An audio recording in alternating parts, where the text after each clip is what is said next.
Olá, meu nome é Vandré, sou professor da Universidade Federal de Itajubá e essa é a parte 2 do exercício que a gente está resolvendo. No caso, esse aqui é o exercício 14 da nossa lista de exercícios. Você pode conferir o vídeo anterior a esse aqui. Eu vou deixar o link aqui embaixo para vocês poderem continuar visualizando, mas para visualizar os vídeos em sequência. Mas para facilitar, eu sempre aconselho que vocês entrem no meu canal, que no caso, se você estiver assistindo de outro jeito, é só entrar no Professor Vandré no YouTube e procurar lá. No caso, se você se inscrever no canal, todo vídeo novo você vai recebendo notificação. Mas além disso, se vocês forem lá em playlist, vocês podem visualizar os vídeos em sequência, na sequência que eu planejei para que como sendo ideal para você poder estar estudando. Então, esse vídeo aqui está logo após a sequência. Para os que estão seguindo a playlist, fica mais fácil de se orientar dessa forma. Mas, de qualquer jeito, o foco desse vídeo aqui é explicar para vocês como é que a gente trabalha com strings, ou no caso, a primeiro vídeo que a gente vai falar de forma bem rasa, mas introdutória, para quem não sabe ainda sobre a parte de matrizes, e no caso eu vou praticar isso aqui com vocês, certo? Entendamos matrizes como, no caso nosso de caracteres, seriam uma cadeia de caracteres, ou um conjunto de caracteres, certo? Eu vou abrir aqui só uma questão aqui que eu já havia comentado com vocês com relação a essa questão. Essa aqui é a número 14 e ela pede o seguinte, ela pede para que um comerciante digite 3 informações de 5 itens. Quais são essas informações? Pede para que digite o nome, para que digite o preço de compra e o preço de venda de cada um dos itens. Aqui tem toda a resolução da questão anterior, no caso resolvi de diversas formas, tem toda a explicação ela no vídeo anterior. Caso você não tenha assistido, recomendo fortemente que vocês assistam para que não percam o conteúdo mesmo. E aqui simplesmente pede para que nós peguemos o nome de cada uma das mercadorias. Por exemplo, lápis, borracha, caderno, não importa qual o item. Mas só tem uma coisa, tem alguns itens que eles vão ter um nome, tem alguns nomes que vão ser 2 nomes, certo? Então a gente vai pensar, vai trabalhar um pouco sobre essa questão em como pegar isso aqui, certo? Em termos simples, nós temos que pensar o seguinte. Para pensar, geralmente a gente trabalha com 3 tipos de variável. Eu vou colocar eles aqui. Nós temos a variável int, nós temos a variável float, nós temos a variável char, certo? Até então, int para números inteiros, float para números reais, ou seja, com ponto flutuante, ou seja, tem um ponto que vai separar a parte inteira da parte decimal, e eu tenho char. Char é quando eu tenho um caractere, certo? Então, se eu colocar aqui, ó, int variável, certo? Quer dizer que eu estou dizendo que a minha variável ela é do tipo int, vai guardar um número inteiro, certo? Para tipo float, se eu colocar float variável, eu estou dizendo que essa minha variável, essa daqui, se eu não utilizar a linha de cima, né, que senão não vai dar certo, mas se eu colocar float variável, eu estou dizendo que agora a minha variável, ela vai ser declarada, vai dizer que ela existe, tudo que eu disser, que eu colocar, vai armazenar valores reais. E se eu colocar char variável, quer dizer que eu estou guardando um caractere.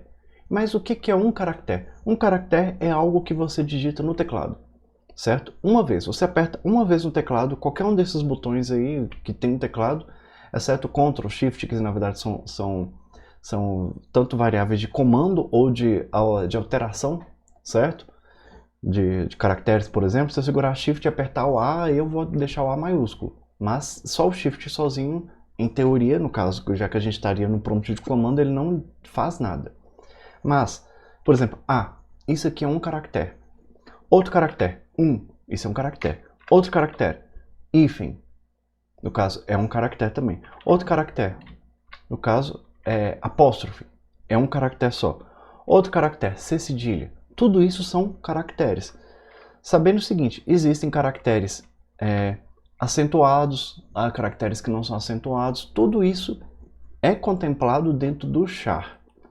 Eu tenho uma ressalva na hora de imprimir isso daqui, que no caso o Cout ele não imprime caracteres com acento sem que eu tenha que fazer uma modificação na biblioteca. no caso, utilizando o set locale para poder dizer que eu estou digitando em português brasileiro, de certa forma assim, porque em inglês não tem acento. Então, mas de qualquer jeito, isso aqui eu não vou entrar em detalhes com relação a isso em um vídeo do curso, certo? A não ser se realmente for pedido por vocês, por alguma questão, para poder desenvolver, explicar isso aqui. Mas por enquanto eu não tenho intenção de colocar isso em local nenhum, certo? Explicando como é que funciona essa questão, porque entende-se que, no caso nosso, estamos utilizando uma linguagem de programação e ela já é completa por si, eu não precisaria colocar esses detalhezinhos, e como o nosso foco é mais a lógica de programação, não precisaria entrar com os detalhes de acento, tal, tanto até que o URL de site é sem acento, certo? E-mail também é sem acento, e-mail de alguém, por exemplo, meu e-mail é vandreveloso@unifei.edu.br. Se você tiver dúvida, pode colocar lá, mas percebe que meu Vandré, que teria acento, não tem acento no e-mail, certo? Então é basicamente isso aqui. Embora, há um tempo atrás, eu soube que tinha uma lei que você poderia colocar URLs em e-mails com acento em português do Brasil, mas eu nunca vi nenhuma, certo? Então é algo que foge da nossa questão. Então, além disso, eu gostaria de salientar o seguinte. O que seria uma matriz? Certo? Vamos pensar de matriz e vamos pensar, toda vez que eu falar matriz, entenda matriz ou vetor. Certo? Matriz, a única questão é a seguinte, matriz seria, eu tenho linhas e colunas. Vetor, eu tenho somente uma dimensão, que seria ou linha ou coluna. Para mim, tanto faz pensar nisso, se é linha ou se é coluna. Isso aí não vou complicar a vida suas pensando, dizendo qual que é a questão, que vocês vão estar pensando errado se for um ou outro, não. Pensa que eu tenho duas dimensões, no caso uma matriz, linhas e colunas. Se for no caso de um vetor, é somente uma questão. Se eu quiser mais dimensões, por exemplo, eu poderia ter linha, coluna e profundidade, certo? Pensando em um cubo, por exemplo. E além disso, eu posso colocar mais dimensões, quantas dimensões eu quiser. Pensemos o seguinte, eu tenho uma variável chamada notas, por exemplo. Int notas, eu vou guardar as notas de um aluno só. Então vamos supor que ele faz 5 matérias comigo. Então eu vou colocar aqui notas 5 dentro de colchetes, certo? Então eu estou dizendo o seguinte, que agora eu vou ter 5 notas do aluno. Essas 5 notas são necessariamente a nota 0, a nota 1, a 2, a 3 e a 4. No caso, se separarem, são 5 notas, a 0, 1, 2, 3, 4. Em computação, a maioria das coisas, no caso, quando a gente trabalha com matrizes e vetores, a nossa conta trabalha começando com 0, certo? Mas, não vou entrar em muitos detalhes com relação a isso, mas entenda que a gente vai começar a contar sempre com 0. No caso, eu vou ter necessariamente a nota 0, a nota 1, a nota 2, a nota 3 e a nota 4. Então, consequentemente, eu tenho 5 notas de um aluno. De um aluno, certo? Por que eu preciso colocar notas? No caso, o que isso aqui significa? Significa que para determinado aluno eu tenho 5 notas e essas notas têm que ser do mesmo tipo, por isso que ela é inteira. A ideia de matriz, ou vetor, entenda-se que toda vez que eu falar vai ser matriz, eu entendo vetor ou vice-versa, certo? Mas vou falar de matriz porque matriz é o conceito mais amplo e correto. Pelo menos ao meu ver, né? E de acordo com os livros que eu utilizo como referência. Então, toda matriz que eu quero declarar, ela significa que todas as variáveis que correspondem àquela matriz, elas são do mesmo tipo, ou seja, vão armazenar a mesma coisa, certo? Se eu quero uma matriz de notas, ela só vai armazenar notas. Eu não posso guardar nomes, por exemplo. Ou então não posso guardar algo, por exemplo, dinheiro, que se for da parte, se for float. A parte vai ser float, a parte vai ser int? Não. Para matriz a gente não trabalha dessa forma. Mas, como é que eu falo aquela questão de matriz de muitas dimensões? Por exemplo, um aluno tem 5 notas. Mas, por exemplo, eu tenho 50 alunos em uma disciplina. Então vou ter que vir aqui e falar aqui, ó, 50. Então, 50 alunos para... Eu vou guardar notas de 50 alunos e para cada aluno eu vou ter 5 notas. Então, como é que seria isso? Por exemplo, eu vou falar que o aluno 1, o primeiro aluno, vou falar o primeiro aluno, vou chamar de primeiro aluno, primeiro, para não ter confusão. Primeiro aluno, o que esse primeiro aluno vai ter? Corresponde, vou só colocar uma setinha aqui só para vocês poderem visualizar. Esse aqui não é comando que a gente vai utilizar aqui não, certo? Mas isso aqui significa o quê? Significa que as notas 0 são as notas do primeiro aluno, certo? Agora eu quero saber a primeira nota do primeiro aluno. A primeira nota do primeiro aluno é a nota 00, certo? A segunda nota do primeiro aluno, 01. A quarta nota do primeiro aluno, desculpa, quinta nota do primeiro aluno, nota 04. Agora eu quero saber o terceiro aluno. O terceiro aluno, 2, no caso 0, 1, 2, no caso terceiro aluno. Eu quero saber a terceira nota. Aqui, notas 2, 2, certo? Então, é assim que é trabalhado no caso, com matrizes. A ideia de matriz é mais ou menos essa daqui. Como eu já expliquei no vídeo passado, eu tenho uma playlist lá embaixo, que vocês seguirem, se vocês abrirem no canal, vão lá em playlist, dá para vocês poderem ver que tem playlist, no caso de linguagem de programação, utilizando C e C++. Se vocês descerem a playlist, na terceira parte da playlist, que no caso, primeiro de vídeos básicos, de exercícios simples, que esse aqui está incluso nos exercícios mais simples, com os conceitos iniciais que englobam grande parte da matéria, o segundo que utiliza o conceito de funções, a terceira lista que a gente utiliza o conceito de matrizes, e a quarta lista que utiliza arquivos. Para que serve arquivos? Para quando eu fechar o programa, quando eu abrir todos os meus dados estarem lá de novo, para não ter que digitar tudo de novo, em termos simples, né? Tem umas explicações um pouco maiores lá que, no caso, até o primeiro exercício lá, que eu tenho mais explicação, eu separei ele em 2 vídeos. Então, esse aqui, eu tenho, já estou trabalhando basicamente desse jeito, certo? Se eu tiver 5 alunos, no caso, 5 itens de compra, que é o nosso caso, eu poderia falar assim, char nomes, e vou falar que eu tenho 5 nomes e eu vou guardar, por exemplo, até 100 caracteres para cada um dos nomes. Então, vou apagar isso aqui, porque isso aqui pra gente não vai ser útil agora, né? Eu poderia fazer isso aqui com matriz, daria para poder fazer do mesmo jeito, vocês podem ver que, logicamente, fica fácil de fazer isso aqui, certo?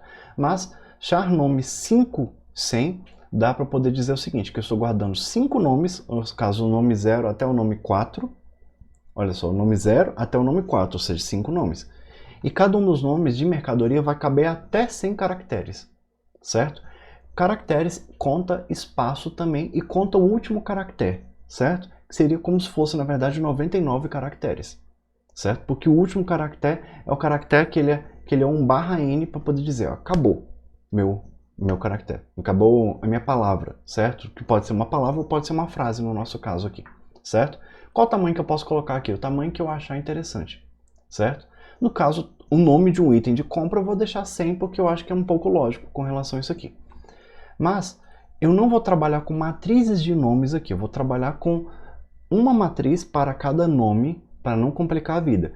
Depois eu vou mostrar para vocês, no final do vídeo eu vou falar aqui com vocês como é que a gente conseguiria resolver essa mesma questão com menos linhas de código, mas utilizando, no caso, matrizes, certo? Que ao invés de colocar float compra 1, venda 1, compra 2, venda 2, eu posso falar float, uma lista de compras, itens de compra, e ela vai ter o tamanho 5.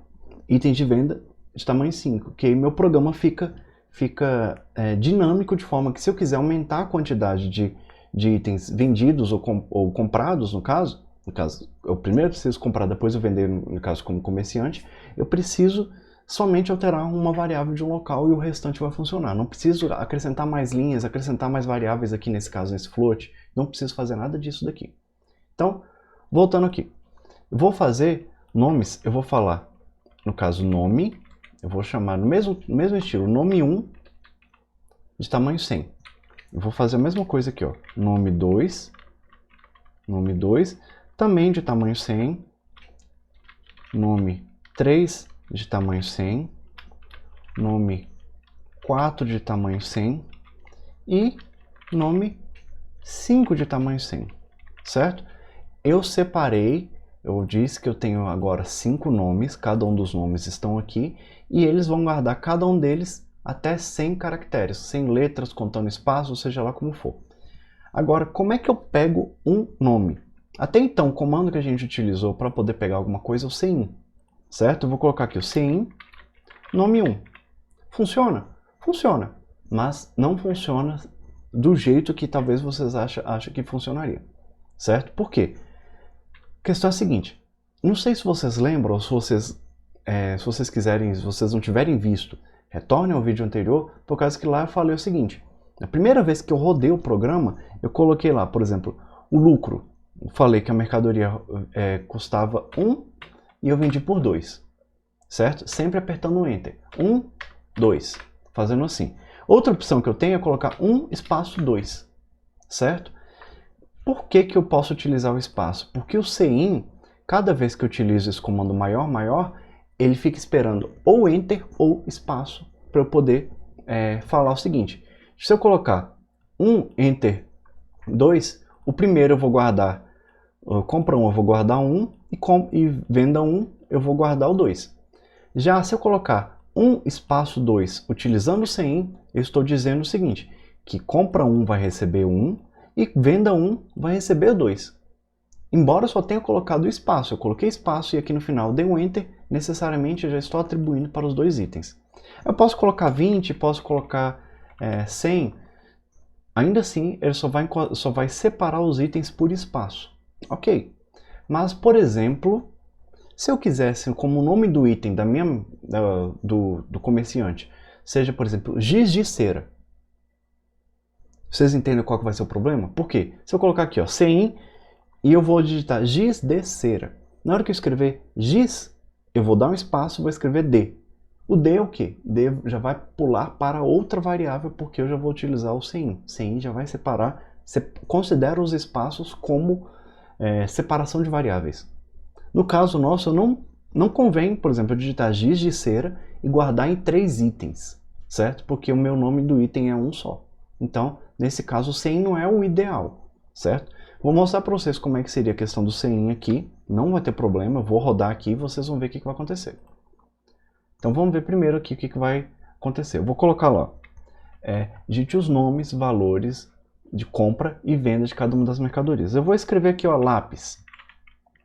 Só lápis, dar Enter, vou colocar 1, 2. Agora aquilo que eu falei, eu vou colocar 1 espaço 2, vou dar Enter, tá vendo? Olha só, 1 espaço 2. Já pegou, vou colocar aqui 1, Enter 2. No caso, 1, 2, 1, 2, 1, Enter 2 dá no mesmo porque eu estou utilizando o cin. Vou colocar aqui ó, 1 espaço 2, que fica mais organizado. Vai dar do mesmo jeito, a resposta matemática é a mesma porque eu não alterei nada da lógica matemática, mas entenda o seguinte, porque eu coloquei espaço, funcionou desse jeito.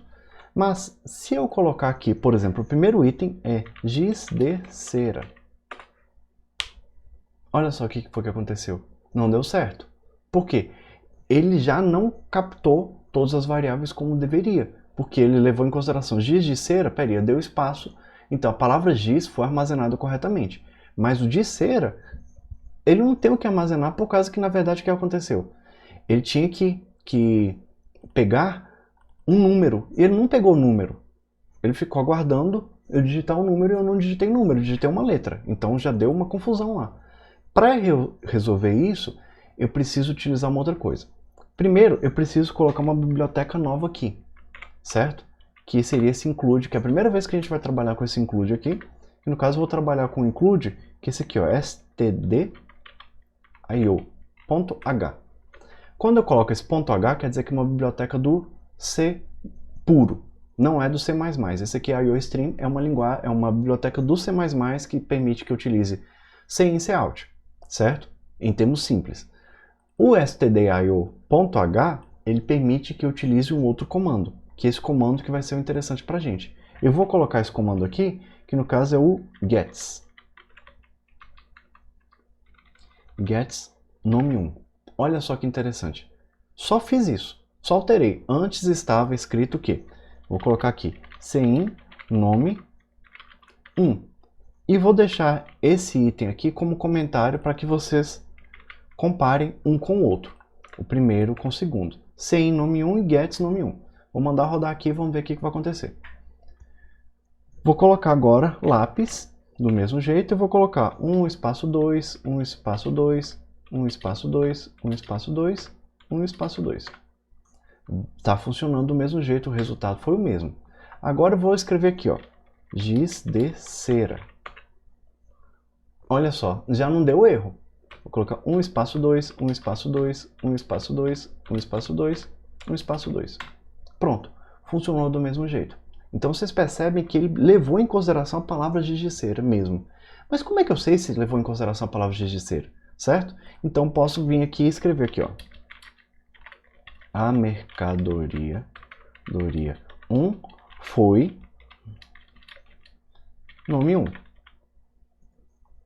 Então vou vir aqui, vou escrever aqui, ó. Lápis 1 espaço 2. A mercadoria 1 foi lápis. Está escrito aqui. Só não deu um espaço depois, só não deu um enter depois, né? Vou vir aqui, NDL. Mas o nosso foco, a gente não é visualizar a palavra lápis. A palavra lápis daria certo se eu colocasse o CIN, não é? Vamos ver se vai funcionar? Vou colocar aqui, ó. Vou rodar aqui e vou colocar lápis, lápis, e vou colocar 1 espaço 2. A mercadoria 1 foi lápis. Lápis funciona. Mas se eu vim aqui e vou trocar para giz de cera. Vou escrever giz de cera. 1 espaço 2. A mercadoria 1 foi giz de cera. Está escrito giz de cera conforme eu coloquei. Porém, olha só que interessante. Vou executar aqui agora, do jeito que está aqui. Utilizando o CIN para a primeira palavra. Vou colocar giz de cera. Olha aí, a mercadoria 1 foi giz. Como eu falei, pegou a primeira palavra somente. Ele nem levou em consideração o restante do meu programa, porque não está de acordo com o que deveria ser. Certo? Então, para palavras, que no caso matriz de caracteres, o ideal é eu sempre utilizar o gets. Se eu quiser utilizar para cadeia de caracteres, um conjunto de caracteres, uma palavra, certo? Entende? Ou frase também dá do mesmo jeito, certo?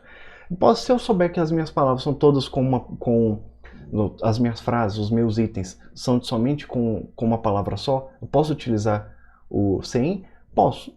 Não convém, porque se você quiser modificar, você vai ter que voltar aqui no código e mexer nisso daí. Mas tudo bem. Eu posso fazer aqui, ó, gets nome 1, vai funcionar do mesmo jeito.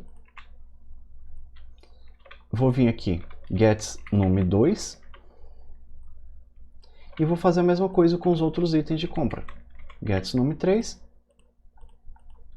gets nome 4, e vou vir aqui, vou falar gets nome 5. O enunciado pediu para poder fazer isso aqui. Vou vir aqui e vou escrever lápis 1 espaço 2. Olha lá, a mercadoria 1 foi lápis. Vou só fazer uma coisa aqui, só para esclarecer aqui para vocês, algo que eu expliquei lá no início do vídeo. Vou escrever lápis, com acento. Vou colocar 1 espaço 2. A mercadoria 1 foi lápis. Pegou do jeito que deveria ser, porque eu utilizei o gets, certo? Agora, se eu utilizar o CIN, vamos ver o que vai acontecer? CIN, nome 1. E vou colocar ponto e vírgula e vou comentar isso aqui. Vamos ver o que vai acontecer? Lápis 1 espaço 2. A mercadoria 1 foi lápis, funcionou do mesmo jeito. Para mim, a gente não teve problema com relação a isso aqui, certo? Com acento, sem acento, isso aqui não vai ter problema agora de cara para o que a gente precisa aqui não, certo? Só deixando claro que no caso meu, que eu estou aqui utilizando, ele funcionou. Se você tiver problema aqui, se não funcionar para você, deixa aqui no comentário para a gente poder estar auxiliando vocês no que pode ser que aconteceu. Mas reparem que gets, eu utilizei gets, por quê? Porque eu posso separar, eu colocar as palavras separado por espaço. O gets, ele acaba quando aperto Enter. Mas eu gostaria de deixar claro uma questão. Sempre antes do comando gets, é realmente necessário que você utilize esse comando aqui, que é o flush. Flush, eu vou colocar stdin, certo? O que isso aqui quer dizer? Quer dizer que ele vai esquecer ou vai limpar o buffer do teclado. Em termos técnicos é mais ou menos isso daí. O que isso quer dizer? Quer dizer o seguinte, na hora que eu digitar giz de cera aqui, ele vai pegar o que eu digitei no teclado, vai armazenar em um buffer, que é uma memória, certo? Pense que eu vou guardar isso numa memória, vou anotar isso no papel e vou passar para a variável o valor correto, certo? Giz de cera. Quando eu digitar de novo gets, ele não apaga o que estava lá na memória necessariamente. Pode ser que ele tenha apagado, pode ser que eu não tenha apagado. Então, para eu poder garantir que eu apaguei o que tinha na memória e peço para digitar novamente, porque senão já vou falar, já tem uma coisa escrita aqui, não é giz de cera. Mas não é giz de cera, é outra coisa. Então, para isso eu utilizo o flush sempre antes do gets, certo? Para que, entre aspas, eu peço para o computador, esquece tudo que tem antes e utiliza, limpa a memória toda o buffer do teclado todo e utilize o que eu quero digitar a partir de agora. Então, essa é a ideia aqui. Vou escrever aqui, giz de cera 1, espaço 2. Olha lá, coloquei o caractere errado ainda na hora que eu apertei Enter. Vou colocar aqui, 5, 7, não tem problema. Tá, o nome da mercadoria ficou 57, né? 57. Vou colocar outro aqui, vai ser o lápis. 1 e 2 também, comprei de 1, vendi de 2. Vou falar outro caderno. Esse aqui eu comprei de 9, estou vendendo de 12. E o outro eu vou colocar aqui um computador. E esse computador, já comprei ele de 100, estou vendendo ele de 300, certo? Então, quantidade de lucros de peças com lucro menor que 10% é zero, porque todas eu vendi com lucro interessante. Entre 10 e 20, nenhuma, no caso. O lucro maior que 20 são 5 peças. No caso, todas as peças têm um lucro maior que 20%, certo? O total que eu gastei foi 116 e vendi de 323, portanto, deu um lucro total de 207, certo?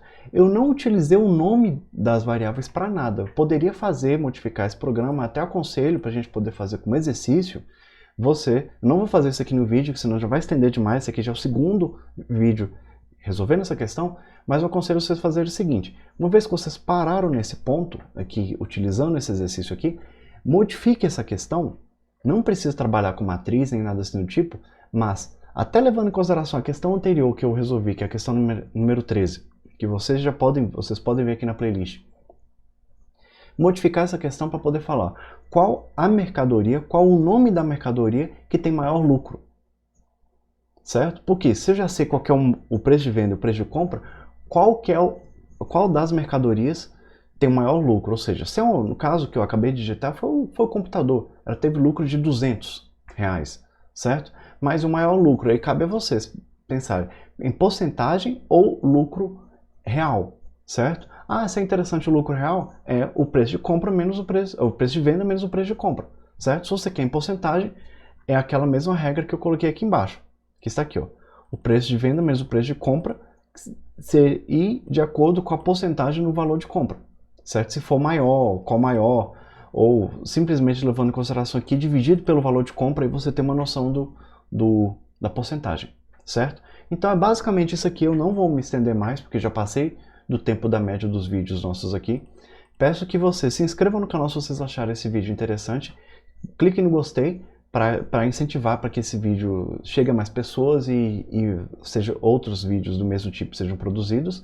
Agradeço a visualização de vocês e a gente se encontra nos próximos vídeos com relação a tanto essa linguagem de programação quanto em outros vídeos na área de computação. Até mais!